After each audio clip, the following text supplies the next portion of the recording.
Good afternoon, and welcome to today's webinar, Makeover Your Lunch at Home and in the Workplace. This is new content for our series of webinars focused on transportation and commuting options presented by Transaction Associates. My name is Courtney Goldberg, and I'm a program manager at Transaction Associates and the moderator of today's webinar. Joining me are my colleagues Kelly Marsacci and Karen Dumaine, who will be assisting with the facilitation of our webinar. If this is your first time joining one of our webinars, Transaction Associates is a full-service transportation consulting company based in Woburn. We operate regional groups called TMAs, or Transportation Management Associations, and work with individual clients to manage their on-site transportation programs. Everything we do is centered around decreasing traffic congestion and improving air quality by reducing the number of people who drive alone. We also have a division of our company that operates shuttle services. Today, you will hear from Kirsten Wright-Cirit, a certified holistic health coach, corporate wellness educator, and founder of Your Wellness Scout, a health coaching and corporate wellness consulting practice. Kirsten has been providing customized wellness solutions for private clients and corporations for nearly 6 years. She also serves on the board of directors for the Worksite Wellness Council of Massachusetts, where she co-plans all of their organizational content and programs. Today's webinar will focus on tips and tricks for creating and packing energizing and mindful meals and snacks for at home or on the go. Kirsten will lead us through an explanation of how to identify foods that can energize you throughout the day and incorporate mindful eating and meal prep into your daily routine so you can optimize your time and energy. Before getting started, just a few housekeeping items. Throughout the webinar, we welcome your questions. Please use the chat or question on the sidebar of your screen. We will try to answer all of your questions during the webinar. This webinar will be recorded, and you will receive a follow-up email with a link to the recording that we hope you will share with others or watch again at a later date. There will also be a short survey in the email that we hope you will complete. So let's get started. Take it away, Kirsten. Hi. Thank you all and welcome. I'm going to go through a little introduction about myself, and while I'm doing that, I want you all to just focus on taking some deep breaths in and out. I want you to put your phones away, I minimize screens, and really try to be present for the next 55 minutes. If you find your mind wandering, think about how the situation could apply maybe to a family member, a friend, and try to think about one thing you want to walk away with from today. It doesn't have to be everything, but one thing that you want to take away and implement maybe tomorrow, maybe this weekend. So think about that. I'm going to give you a little bit of introduction, a little bit more about myself, and then we'll get started. And hopefully after that, this 2-minute little introduction, you'll have taken your deep breaths and you'll thought about your intention for today. So, Courtney mentioned, I'm a certified health and wellness coach.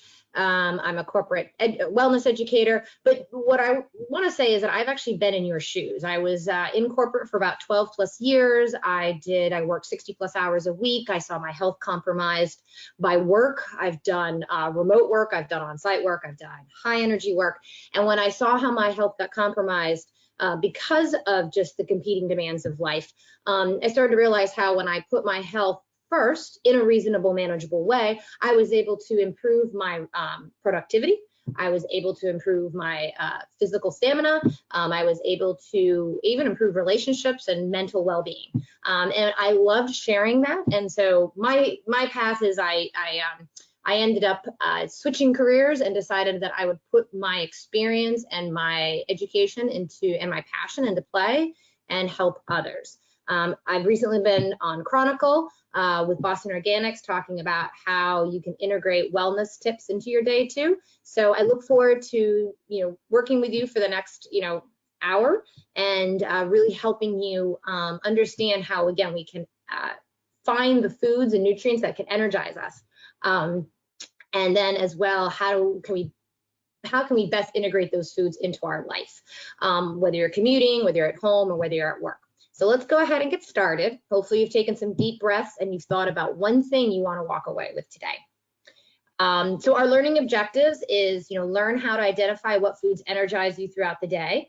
We're going to discuss healthy and harmful snacking. This is really key, I think, when you're commuting and when you're at work, because you want to make sure you're leaving not ravished and you have energy to get home. We're going to talk about mindful eating and meal prep after we understand what type of nutrients and foods we need to energize us. And then we're going to talk a little bit about some change behavior, about how do we actually make this change. You know, I could tell you to eat kale, you know, till I'm blue in the face all day, but until you understand how to integrate that kale into your life in a reasonable and sustainable way, you'll never make that change. So we'll do a little bit of discussion about that. So let's dive right in. So first, what foods energize you? Let's understand what's in your kitchen. Let's understand eating for wellness, and we'll look at a little maybe case study here. So, you know, as we move from home eating, from grazing the fridge, as many may have done, as I have done, you know, to working in the office, we need to remind ourselves about meal prep and what, you know, some cafeterias may not be open, takeout's harder. You know, we're in a very uncertain food eating time, and we've been eating a lot at home. Now, how do we take that at home and bring it to work? How do we you know, remind ourselves about meal planning? How do we remind ourselves of how much time we don't have? And this is especially, you know, key for those of you biking, whether it's to public transit or you're taking a long walk, or maybe you're even running home. You know, things are shifting, and we need to remind ourselves what energizes us and what can help us, you know, get through the day. So meal planning comes in a lot of times the form of lunches, I know for you. So think to yourself, which one would you choose? The traditional brown bag lunch, it's low fat, you've got some juice, a sandwich there, some chips, carrots, and a cookie. Or would you choose, yes, a higher fat and caloric beef Vietnamese noodle bowl? You know, which one would you choose and why? Think about that. Let's see, for breakfast, we've got a fruit breakfast, just fruit. And then we've got a big hearty, you know, bacon, eggs, toast, jam breakfast. You know, do you think, you know, maybe you need a quick energy fix before you hit the road, or maybe you have a bike ride, or maybe you're sitting in your car, you know, with meeting back to back? You know, what I'm going to get to here is, you know, sometimes one might be a better answer than the other, and then sometimes it might just depend on what your energy and caloric needs are for the day. What about, you know, if you do have the opportunity to get something to go, or maybe this is something you've made at home, which would you choose? A lower calorie, you know, Caesar salad, or a higher calorie, multi-nutrient, compact, I think I just gave it away, chicken avocado Cobb sandwich, salad, or maybe that's tofu on there. So looking at it, you know, which would you choose?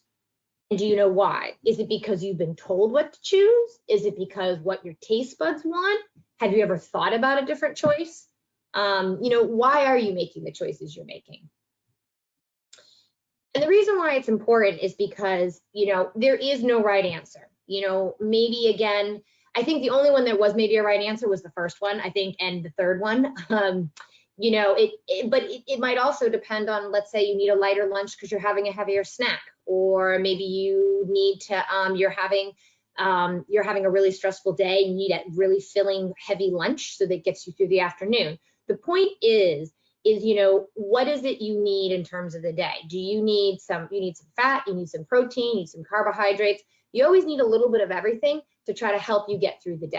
So how do you know, what it is that you need? How do I know what proteins or what carbs or what fats I need? How do I know how to, make these meals? And how do I even know that if I want to, let's say, not have that 3 p.m. crash, what do I need to choose? So we'll talk about some of those things and answer some of those questions for you. And what is a healthy meal and what makes a meal energizing? As a health coach, my philosophy is, there's not one size fits all. So what may be something energizing for you may not be energizing for me.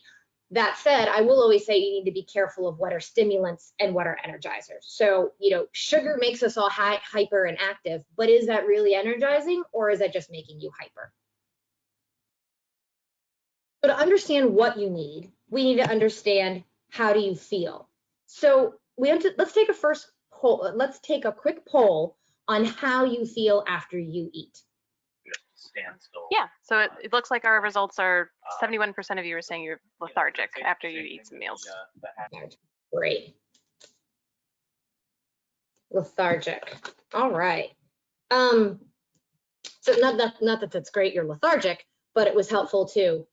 It was helpful to hear that. So that's interesting, you're feeling lethargic. have you ever thought why you're feeling lethargic? What is it about that you're eating possibly that could make it? You know, a lot of times people don't make that correlation that what they eat correlates to how they feel. There's a lot of factors to it. Sleep, of course, you know, toxin overload, underlying health concerns. But a lot of times, sometimes it's about what you eat. You know, think about when you've eaten that big brunch and you go in the pancake coma, you know, or a holiday meal, those types of things. Or, you know, maybe you don't even have, you're lethargic because you maybe haven't eaten enough of the right things. So, you know, let's say, you know, you're moody, you're irritable. Do you feel lethargic, sleepy, cravings? Sometimes, oftentimes, a sign of cravings is too little protein, you know, too little fat. Maybe you've had lethargic because you've had too many carbs. Did you have too big of a sandwich or something? Did you have a big bowl of pasta? And then long-term consequences are body aches, headaches, and other types of, you know, sometimes even chronic diseases. But what happens when you energize? When you energize, or when you look at providing healthy alternatives in your diet, you have improved nutrient absorption, you help your gut health, reduce stress and anxiety, there's weight loss, increased strength. You know, these are all reasons about why we often try to eat better and be more mindful about what we're putting in our body.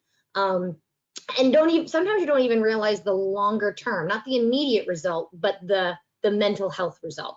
You might be, you know, they might have more productivity, you're able to focus, you might have more confidence in your job, you have creative contributory thought, and you decrease sick time. So those are more longer term. So always think that maybe sometimes what you're putting in your body not only has a physical result, but it has a mental, emotional well-being result too. And how can you energize a lunch? You know, or energize any meal? We're going to talk about, you know, some of the things that you can do to energize a lunch, and then we'll talk about some of the foods that, you know, play into this. So, you know, reducing sugar, artificial, focus on natural. Some of you may have heard some of these, some of them may be new. Increasing your greens at lunch. That may be hard to believe, but the more greens you have, the more you're stoking the fueling fire. Your gut starts working better, it absorbs nutrients, it sends everything out to your body. Greens really do provide, and vegetables provide that body nourishment so your body is working correctly. Drink lots of water. I always have a tip that as soon as blood sugar or blood sugar dips, or you get those hunger pains, have a sip of water, have a glass of water, stay hydrated. A lot of times we confuse thirst and hunger, in that when you get to be thirsty, you've actually already are slightly dehydrated. You never want to get to that point that you're like, oh my gosh, I need that glass of water. I've been speaking. Maybe I'll take a minute to sip some water. Evaluate the amount of animal food. And when I say animal food, animal product-based food. So maybe you need more meat or less meat, animal-based product. Maybe, you know, again, look at what it does for your body, and how it fits into your day. So maybe eating a steak at lunch is good for you. It's helpful for you, it's energizing, but for others, it may be too heavy and hard on their stomach to digest. And I always say, no matter what, a balance, you know, balance of protein, complex carbs, and fat. We'll look at that briefly. I'm going to do a high-level overview of that so you have a reminder of what those things are, so that you can sit there and say, do I want a lentil soup, which is, you know, vegetarian and carb, or do I want, let's say, a chicken noodle soup, which will have some animal-based protein, a little bit of some noodles, some carbs, and just understanding, you know, what it is that, how can I partition my food to make sure I'm planning it the most healthy way possible. Avoid processed foods as much as possible. The MSG is addictive. It really creates those cravings, and then focus on clean eating. And clean eating is really just the idea of focusing on eating foods, macronutrients, from the natural and whole form. That doesn't mean you don't eat canned beans. That means you eat the food in its form, that there's few ingredients if it's packaged, bought, and it's in its whole form. Like if you bought it, like a carrot looks like a carrot, right? And that it doesn't come in a powdered form in a box. Clean eating is, you know, no additives, preservatives, and it's also a way of personalized eating for balancing your body. So again, I said we're going to go very quick, not quickly, but semi-quickly, through what are some of the proteins, carbs, and fat What are those, and how can you best understand how they relate to energizing your day? Protein, as you all may know, helps you build the building blocks of muscles, tissues. Too much or too little can mean you get sugar cravings, jittery, fatigue, lethargy, and I think that's something sometimes you have to test that out for yourself. And it can depend on your stress level. When you have a very stressful day, actually protein helps with that. It keeps that insulin resistance down. I think you know that when you get very stressed, we start grabbing for the sugar and the coffee and the candy and the bagels and all that, because that feeds that fight or flight response of, okay, the adrenaline rush, I gotta feed that. And that ends up wreaking havoc on your body. Also, those 3 p.m. Cravings in the afternoon, maybe because you don't have enough protein that has satiated throughout the day. So these are the varieties of protein that you can get, whether it's animal-based or vegetarian-based, but the key is high quality, small, manageable amounts. Carbohydrates. Now, carbohydrates sometimes is confusing to some people. It's not only just complex and refined, but we have fruits, vegetables, breads, those types of things. Too much again, like the pancake breakfast, that fog brain, have everyone heard foggy brain? Sometimes it has insulin resistance, GI distress. But so with the carbs, like too few, like if you don't have enough of the vegetables, you don't have enough of, let's say, a whole grain, you end up getting fatigued. So for those of you who might have a more strenuous commute home, remember to incorporate some complex carbs in your day, typically at lunchtime, so your body has time to digest it. It's the idea of the marathon runner. Before the marathon, they run, they eat pasta. I know you're not running a marathon home, hopefully not, but the same idea is if, let's say, you're biking home 5 to 10 miles, you want to make sure that you've got, maybe you had some grains at lunch, maybe you had some whole wheat bread. These are the 2 different types of carbs. We've got vegetables, fruits, and then you've got, complex and refined, sometimes pasta, and different types. Fat. Just so you know, fat is, I'm a believer in fat. I believe because it's used in your body in a variety of ways to protect our cells, has anti-inflammatory properties. It lubricates. It's good for fat-soluble vitamins, fertility for some women. So it's the right type, but it's important to know the right type and kinds. The con is that so many fats have been used as shelf preservers. They can cause inflammation. So, a lot of fat sources could be from grass-fed meats, grass-fed butter, eggs. I try to go for, again, that, hormone-free, coconut oils, avocados, nuts, salmon, fatty fish. Those are all good and good quality and sources. And so, again, you need to find out what works out for you. But it can't hurt to, let's say, add half a avocado to your salad at lunch, right? Or maybe in a sandwich. Or maybe you have, you have a hard-boiled egg as a snack. I think people forget about hard-boiled eggs. They are a great snack. They are not heavy, they're quick, they're easy, they're portable. Just slug it, just open it up, pop it down. Maybe if a little container of sea salt, I'll say sea salt and pepper, put it on there and you're good to go. But places to not get fat are, margarine, processed cakes and cookies, anything that comes out of a vending machine. Those are the things. So that's where you have to be careful with the packaged goods, is that making sure you're getting the appropriate fats from there. You're not getting, peanut butter that doesn't have too much hydrogenated in it. So I think a lot of you have heard about this. And again, if you have questions, you can definitely feel free to ask me more.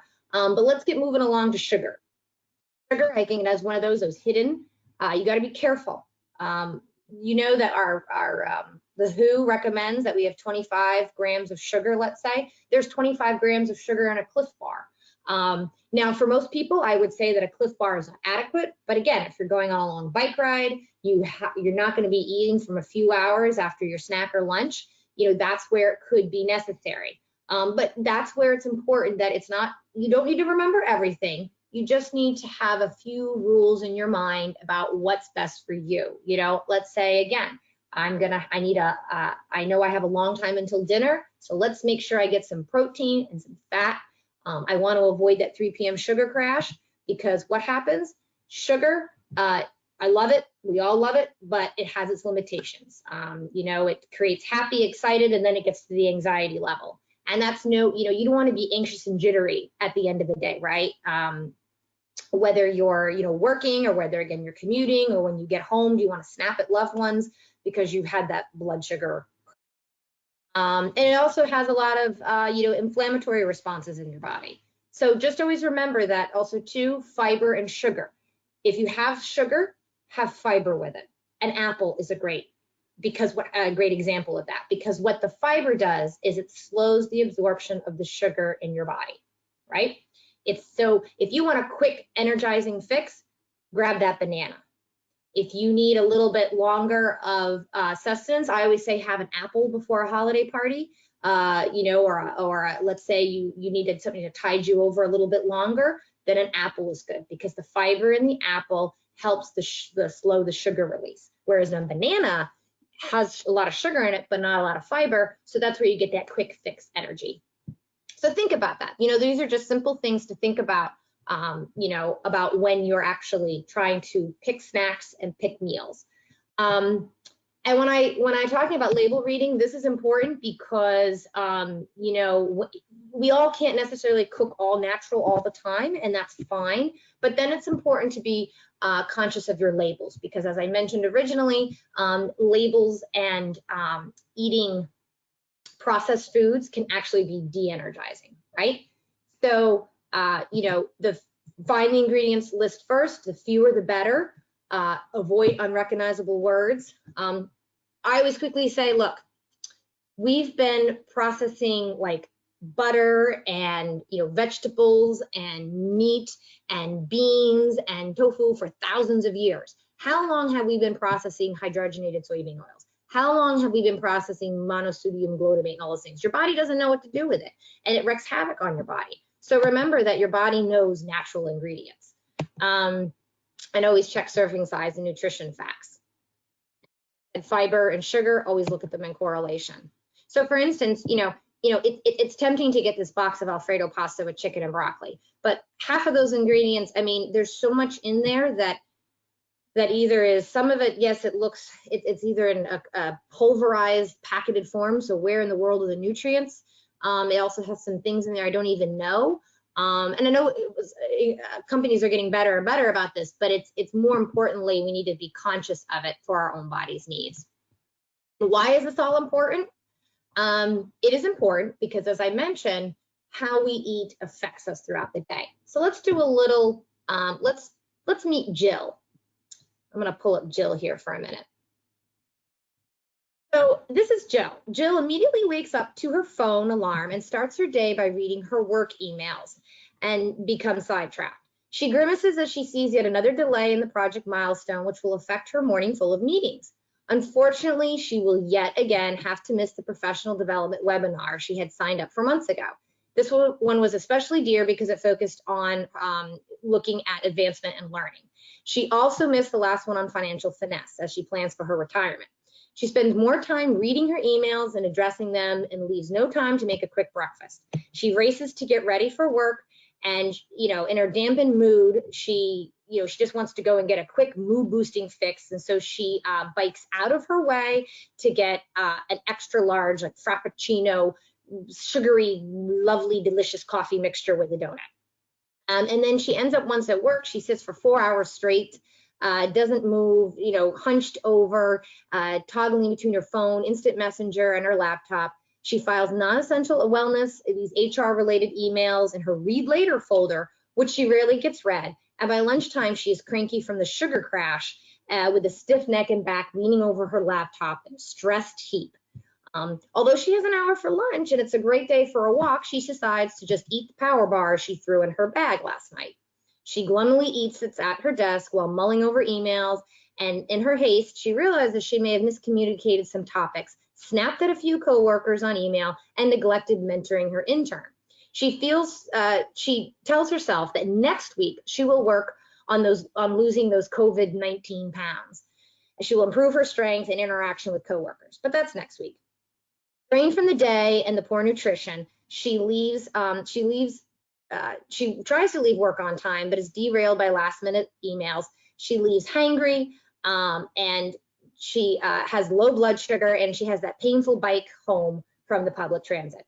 She misses her Zoom evening yoga class and heads to the grocery store in dismay. She's too tired to muster her energy to compile ingredients to cook, so she gives into a frozen pizza again. Overriding any sensibility, she grabs a bottle of wine on her way out. She might as well end the day with something pleasurable while perusing for more jobs online. So, as we sit about here, think about it. What was the problem with Jill? And I've heard the pain points you mentioned. She missed a decent breakfast, and then what does she do? She ends up going out of her way and getting an over sugary, blood sugar crashing drink, right? She doesn't end up planning for her lunch, or she has a sugar crash because she didn't plan for the appropriate snacks. Okay, sometimes yes, you will miss breakfast, or sometimes yes, you will. But if you have a stash of things that can help you get through the day, then you've now mitigated. You've run offensive on nutrition. You've said, okay, I've made a mistake. That's okay. I have a solution to help me get through the next section. Did she have a protein-based snack? Did she drink water? She's cranky, unmotivated afternoon. Did she take a walk? Could she have done some stretching and desk yoga? No, she just kind of sat there hunched over. And then she, at the end of the day, she's stressed. She makes depressed choices for food later. And what she could have done is, the thought is, we all have these little decisions along the way, right? It's not always about a big decision. It's about those little decisions. So if you felt that one little decision set you up for another poorly made decision, that's another poorly made decision, that's another poorly made decision, try to think about where you could have changed the decision along the way to create a different domino effect. So let's look at the new improved Jill. So we looked at some of the challenges and looked at some of the solutions, that she could have done. In your mind, what would you have said differently? What would you have done differently? Are there things along the way that resonated with you that you would have done differently? So let's see. Jill she wakes to her phone alarm, but she immediately returns it to her bedside table and starts her morning with some deep breathing exercises. She gets ready for work, focusing on preparing her breakfast, packing her workout clothes, and not forgetting her lunch she pre-packed the night before. She glances at her phone as she walks out the door, but she sees several messages that she can address later when she gets to work. Since she brought her oatmeal, she can bike to the public transit station slower and still catch the earlier train to arrive at work 5 minutes earlier. She has a full day of morning meetings and a very important professional development seminar that she wants to attend. With the focused attitude and careful review of emails, she knows she can shuffle her meetings around and she won't miss the seminar. And she feels better during her morning meetings. She gets up a couple of times, she walks around, she takes stretches, she takes some deep breaths, and she makes sure she doesn't overreact to certain hastily, or as I said, overreacting. Her back has been hurting while she's been hunched over her laptop, but the stretches have been helping her, and her reduced anxiety has also helped with some of the chronic back pain. Let's see. So although she missed, there were some deadlines and some critical issues, she was able to talk it out with coworkers, read emails, and learn about some stress management tools. So she's been making decisions throughout the day that have given her some helping her pace her day, as well as help her less anxiety-reduced decisions. This isn't all related to food, but it definitely is a good portion of it because she set her day up with some good mindful thoughts about her choices. So she actually has, so she takes a nice safely distanced walk at lunch with a coworker, she smiles with them, and she feels much better about the end of the day. Even though she definitely is going to leave work a little bit later, she is able to leave a time that she can actually, even though she missed her yoga class again at night, she took a walk, she feels better, she feels deep breaths. She actually decides she's going to try a recipe that her coworkers had suggested with some rotisserie chicken, quinoa, and veggies. She uses the time in the evening to eat her meal and indulge in some self-care of TV watching and a home manicure. So I think you see that, again, it's about making some of these different choices throughout the day that can help you set yourself up for success. We've talked about foods energize you. Now let's talk about some harmful and helpful snacking. So which one is your drawer? Does it look more like this, whether it's your pantry or your drawer? or does it look more like this? Take a minute to look at it. Now, thinking about what we've just talked about, look at fats, carbohydrates, sugars, energizing, whether you need something that helps you with focus and clarity, whether you need something that's quick, which drawer would you choose? I hope most of you would say on the right, and maybe your drawer is a mixture of both of those, or maybe it's your bag. But whatever it is, it's important to understand snacks. Snacks are one of those easy things that we say, it's a quick indulgence, I'll just, eat it, it's my freebie. That's fine. But think about how that snack sets you up. If let's say, again, you're commuting and you want to have a snack that's going to sustain you, but not make you feel too full, then think about, just a simple, hummus and carrots, or that hard-boiled egg, or even an apple with some peanut butter on it. Even if you just want a bar, there are certain bars like granola bars and those, there's tons of bars out there these days that can apply to your body's needs without having too much sugar and have too many processed ingredients. And vary up your snacks too for your mental. I mean, eating the same thing every day is good for some people, but other people need some variety. When you're looking at your salads, do any of the things on the left, the instead of, resonate with you? If so, maybe there's something on the right that you can switch to that seems just as tasty. I always say go for the full fat, good raw milk, or the hearty cheeses, because you'll end up eating less of them because they've satisfied your palate. Try to get a mixture of vegetables. Eat the rainbow, as my mom used to say. So when you have a salad, make sure it's just not green. Make sure it has some red in there and some orange. Maybe you can find a purple, even if it's grapes. I call it my kitchen sink salad when I pour everything in there. And then, or get a health coach like me to help you, or, get an accountability partner. Is there somebody at work? Maybe you guys can have a contest of who brings in the most interesting, unique salad. Try to make it fun. Try to vary it up for yourself. Sandwiches, the same thing, looking at, rather than you have, white bread, it's that, refined carbohydrate, try to get a complex carbohydrate. It's higher nutrients, your body, it has the fiber in it to, slow down that sugar release in your body, and it's going to keep you satiated longer. And you'll also feel like your body's eating something that's good for you. I always think about texture too. Texture is really key. Think of like the crunchy, sweet, salty. When your body feels like it's gotten all those flavors, it feels like it's eaten, it feels like it's satisfied, and it may often not go for those cravings later. You satisfied the crunchy, the sweet, the salty. So these are all things that you could take for here on the, you could make at home, you could package them up, you could pre-prep them. So let's talk a little bit more then about, the meal prep portion. Now that we understand what are the components of energizing your food and snacking, let's discuss how mindful eating, which is being conscious, as we've just discussed, and snack preparation can really help you for returning to work and the commuting. Like I said, we've all been accustomed to this, fridge grazing. And now that the convenience is gone, we've got to relearn about how to, consciously pack our meals, prep our meals, have time for it. Are you getting home now later? Are you juggling more tasks? Are you juggling a different, if you have family members or a partner or spouse at home, maybe they have different obligations. And so it's important to be mindful of what you need and what you're able to do with your meal prep. So we'll talk about what mindful eating is and what it can actually, why it's important and what it can do for you.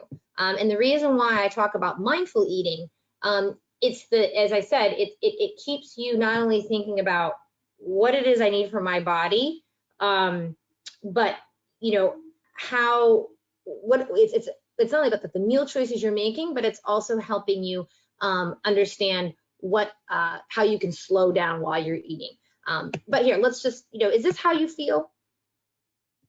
I know that some of us has felt this a lot of times. And that is why being mindful of what you eat and what you're putting in your body and those choices can help you not feel like that. So mindful eating is being present with eating. You're conscious of the food. So it's that whole being present in the moment, but it's also about the choices. So it's not just in the moment, it's the choices that you make outside of them. It's the choices that you make in advance or other times. And why is it important? It impacts health, obesity, indigestion, poor food choices, and those things. So an interesting stat I found out was we spend 2.5 hours eating. Of those 2.5 hours that we're eating, 2 hours of it is spent doing something else while we're eating. That something else could be watching TV, working on your tablet or iPhone. I think someone's reading a book. The only thing it didn't count was talking with somebody. Because that's considered a social engagement. When you're talking, you wait, you chew, sometimes you eat slowly, and those types of things. And that's not really being mindful of what you're eating. You're actually focusing on other things, not the food. And what that does is sometimes it speeds up your eating. You gulp down your food, you're not savoring it, you're mindlessly eating, and then sometimes you don't, that doesn't mean you're thinking about what you're putting into your body. So how do we mindfully eat? We have, you look at how you're actually physically eating, right? How you chew your food. Certain cultural practices have some pauses and reflections before they eat, and these are good ways to mindfully eat. Other ways are, a shopping list. What am I putting in my body? What do I need to eat? What am I going to the grocery store and getting today? What is this? What purpose is this going to serve me? Come hungry but not ravenous. When you're ravenous, you just gobble the food down, you shove it down, and then you're done in 5 minutes. That's going to have indigestion problems. Sometimes you overeat when you're too hungry and you eat, the portion sizing is off. One way to eat mindfully is, again, think about the portion sizing, have some gratitude, have some sensory awareness. How does this smell? It's all about pausing and noticing what you're eating. And when you take more time to notice what you're eating, you're going to care about what you're eating, and then you're going to care about what you're putting in your body. Small bites. Sometimes chewing 20 times. That's the hard thing to do, but just try it once. And maybe when you do it once, you'll chew 5 times more than you usually would. But digestion starts in your mouth. So to get the most nutrients, chew your food as much as possible, and then it makes your stomach work. Your stomach is going to not have to work as hard to break the food down, and oftentimes it's able to absorb more of the nutrients in a smaller form. Part of eating slowly. Consider your food's origin. I know a lot of us are concerned about where our food comes from, and eat with others at designated time. And so these are the reasons about being mindful, and that's how you do it. You think about those things, which are things like this. Is it sugar? What does my body need? Does it need protein? What's my fat sugar ratio? And then how do I do that? Well, you check in with your stress levels. This is really important when we talk about meal planning, which we're going to come up to next. So it's, how do you assess your body's needs? What is your body craving? How balanced is your mood? There's a candy jar. I don't know if candy jars are going to be around at the office anymore, but in the past, where there's a vending machine. Do you have quick energizing snacks on hand? Can you plan your meal before? How do you avoid these things? And this is all about being mindful when you eat. That's all considering that. So let's look down. Let's start on the meal planning and more. Let's break it down. I think we have we have a poll coming up here shortly, but first, when you do your meal planning, think about, I'm sorry, I'll back up. Sorry, Kelly. We do have a poll here. It's about poll question. It's about, let's understand what your greatest challenge is for packing lunch and any type of snack, because that's going to help us understand what your meal planning challenges are. What is your greatest challenge when it comes to packing lunch? So it looks like we've got, if I'm reading correctly, time is the biggest one, is ideas. All right, so maybe I can focus more on ideas, time and resources. All right, so that's good to know. But time and definitely ideas were the biggest thing. And I definitely understand about time. That's a big thing. And I think with time, one of the things to think about is how to break apart your day. Maybe you chop more in the beginning versus the end of the day. Get a rhythm.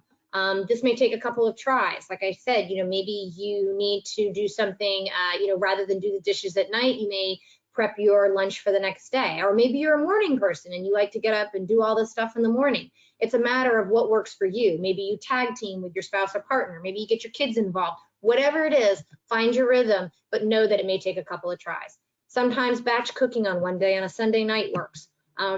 But make sure you have a method. You have your magazines, have your apps, have your recipes, have a way to kind of collect these items, which falls under resources, so that it does take you less time to siphon through and pick something out. Batch cook. I try to say cook once, eat twice. So this also, let's go on to our next poll. I want to know what you feel about leftovers, because leftovers is really sometimes a breaking point. So how do you feel about leftovers? Please select one. All right, I love them, eat them all the time, eat them sometimes when I'm feeling lazy. Okay, great. Most of you love them and eat them. I will say this is a really good thing, because the next slide I show you here is just, so the red is what I've cooked at dinner. It ends up as your lunch the next day. Leftovers are really key for meal prep and planning. For people who don't like them, I try to repurpose them. Like if you make like a chicken salad, take that chicken and repurpose it for tacos the next day or something. But the thing about leftovers is it really hits home on the idea and the time thing. Because when you're cooking at night, you're cleaning up, you just scoop whatever it is you made that night and put it into a Tupperware for the next day. It's so easy. And sometimes, food just needs to be something that we eat in the middle of the day, mindful of it, but we don't spend a huge amount of time looking for something that's going to entertain us, right? So, and really focusing on what we're cooking. It's this, it's not that, right? And it's easier to, cook your dinner at night and create a healthy lunch when you've used the leftovers the next day, right? So let's talk about how to pack your lunch, or pack any meal. So our last, I think, poll question is, how much pre-planning do you all do for your, so you can go ahead and start the poll. Yep. How much pre-planning is involved when you pack your lunch? So the night before, morning of, or right before lunch around 11:30? Are you like thinking about what you need to eat? Maybe you're at home and you grab it out of the fridge. All right. Night before, great. Some of you morning of. All right, sounds like we have a good planning team here, group here. So definitely the night before. I will have to say that so many coaches and so many wellness experts say try to do as much you can the night before, whether it's packing your gym bag or packing your work bag or packing your lunch, do it the night before. Sometimes the morning of works if you're a morning person, but, and I definitely say I do the same thing too. The morning can work, but try not to put all of it in the morning. The night before, get it done. So if you wake up, if your alarm doesn't go off, if you've got a morning crisis, you're automatically set for it. I say containers specifically for lunch. I'll show this to you. I have 5 Tupperware containers that are the same size. I have 5 of them. I don't have to wash them out every night. I can, or I stick them in the dishwasher. But, I put them in, I put all the lunch in there. They're not used for anything else, ready to go. Variety of size containers. You need small for breakfast or small for a snack. Don't have yourself rummaging to try to find something to put your food in. Try to get that in advance. I sometimes say invest in a lunchbox or a bag. You have staples in the pantry. Buy prepackaged, few ingredients, and then we say dinner for lunch or repurpose. So that's how to pack, is keep those things in mind. The time is the night before. The resources is you have your containers ready. And the ideas are your dinner and lunch repurposed. I'd have like a barley ricotta salata, maybe with some chicken that night or some fish. I'd probably take the grain, throw it in there, maybe put some deli meat or put some beans in with it. Boom, my lunch is done tomorrow. I talked about resources, making sure you have Tupperware containers, lunch boxes, things like that. This is what I did for my husband before I went on a trip with our daughter. I went ahead and pre-packed the lunch. You can see there's some overlap, there's some variety. I tried to make it so that it was something he could just quickly go in there and grab. And it was actually really nice to do that in one day. And some people do that. Some people pre-pack their lunches for the whole week. But it's, again, what works for you. Make sure you have different types of resources, cooking utensils, websites. And again, I don't want to overwhelm you here. Just pick something, maybe I'll go out this weekend and get the Tupperware or order it online. Maybe I'll check out one of these delivery services to help me kind of get started and give me the ideas. I've done some of these because I get kind of bored of trying to find recipes myself too. So it's all about, trying to find out where your pain point is and try to solve for that pain point. And don't hesitate to get a resource like Boston Organics or, a meal planning service, or even 9 Miles East actually gives you the meals. If you need a break, do that, get that. And then, it helps you get back on track. And also budget. I know a lot of us are concerned about the budget. So, healthy eating doesn't have to be expensive. Plan your meals. You don't have to have organic, right? Organic can get expensive. And we'll talk about that in the next slide quickly. Buy whole foods, not those pre-cut packages of carrots and squash. Now, if the only way for you to eat those is to buy that pre-packaged and that's where you want to spend your money, do it. Again, it's your choice. Where are you going to cut your corners? Buy frozen, shop in season. When you shop in season, it's less costly because there's less energy and the footprint is smaller for transporting those items.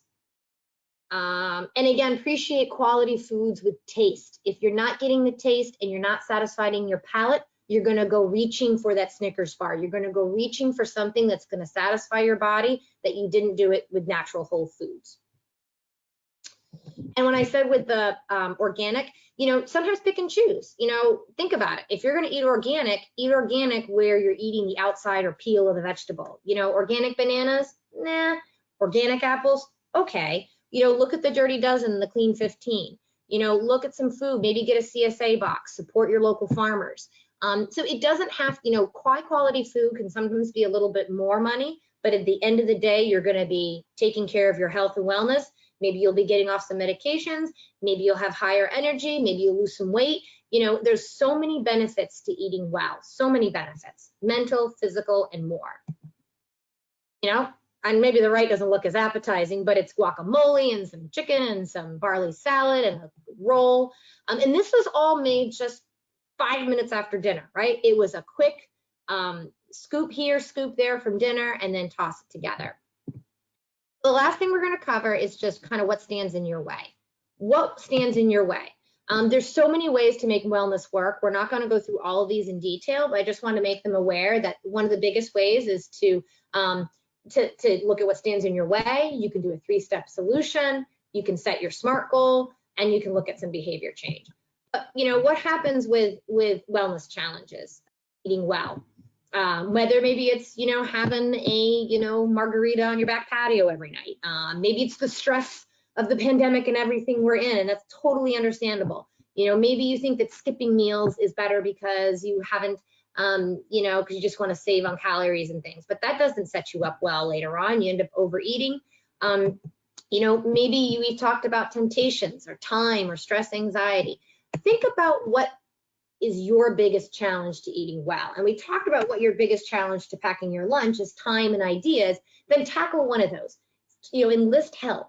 If it's ideas, focus on trying to find some ideas. Don't try to conquer, like they say, Rome wasn't built in a day. You aren't going to change your wellness overnight, in a day. It's about looking at what is your pain point and how you can best, attack. Maybe getting enough sleep. That's a whole nother topic I could get into that I won't hear today, but sleep does affect your health and your weight. Hydration, drink that water, energize yourself so that you can push yourself harder on that run or on that bike ride home. One other way is self-assess. So what that means is look at your, again, we talked about this earlier. What is your body craving? What is balance? What do you need?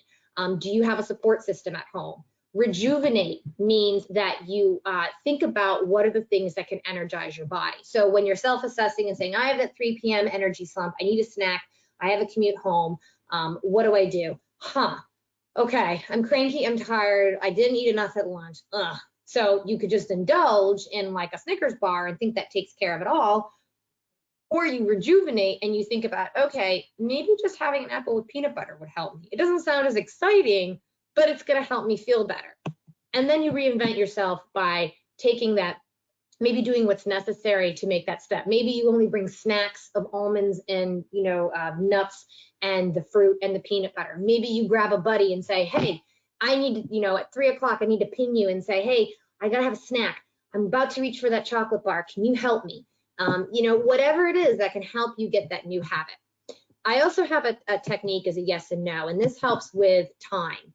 And kind of goes with the self-assessment. You know, maybe you will say, well, I don't really have enough time, so I'm just going to grab something that's easy. Well, maybe you should choose, maybe you could choose something else. Like, you know, I didn't have time to make my snack the night before. Well, tonight I'm going to say no to, you know, say no to packing my bag and say yes to packing my lunch. I'm going to say no to doing the dishes. I'm going to say yes to doing this. It's about, you've made a choice. We can't fit everything in the day, so we have to make choices. This is just an idea about, you know, when you're doing wellness at work, think about things that, you know, as we're getting back into work and as we're heading there more, think about ways that you can bring wellness, whether it's through lunches, maybe you're traveling more, how can you be healthy on the road, how can you make sure that we have healthier food options, and those are things to just keep in mind as we increasingly head back. As I mentioned before, always understanding if any of these things stand in your way, because these are some of the biggest factors that can, and how do you how can you tackle one of these? And you could say, you're wellness scout, I'm totally overwhelmed with this. You'd be like, there's so much here, but how can I get support? What was your intention when you started out? Can you be committed to it? Communication. SMART goal, self-assess. So a SMART goal, and then this will be the last thing, and then we'll get to some questions, are specific, measurable, attainable, realistic, timely. I want to eat more vegetables. Is that SMART? No. I want to eat 3 new vegetables per week at my dinner meal? Yes. Starting in July, I want to pack my lunch and snacks at night 3 days a week. That's specific. That's attainable. That's realistic. Make it passionate. Make it something that you can be inspired by, and take it slow and focus on the present, right? So some of these are the top learnings that I thought about, like slow down, helpful versus harmful snacks, read the labels, drink a glass of water, take it slow, indulge wisely, and, you know, there's a lot here, but just pick one thing and work on it. So I think I know we just kind of breezed through the last part of that, but I want to make sure we had some time for Q&A. And I can go back to any of these, you know, whether we answer the questions here or you contact me offline, but happy to stop talking and answer your questions.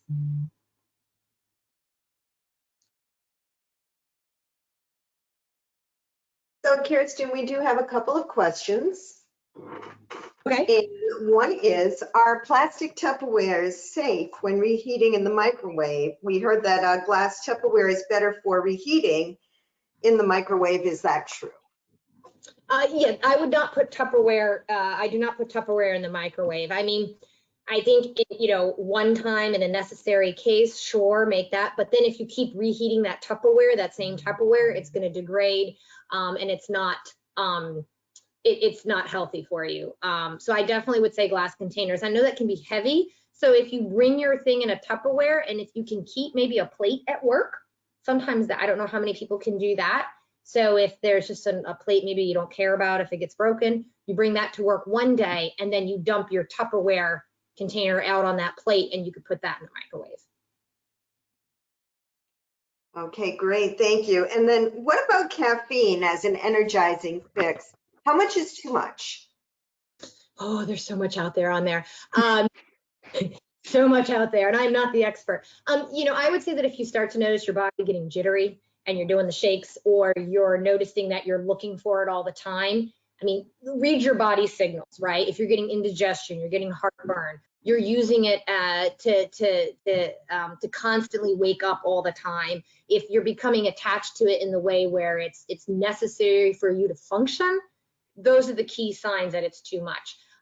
But typically, I've heard recent studies have said like a cup of coffee, you know, an espresso, a cup of coffee a day is perfectly fine and perfectly healthy. I think when you start getting into the, you know, 3, 4, 5 cups a day, and again, noticing your body's reliance on it and the effects on your body, that's really key. I just can't give an answer on like what the exact amount is, because again, people's bodies are different, but more importantly, there's just so much research out there. But again, I say, you know, 1 cup a day, sure.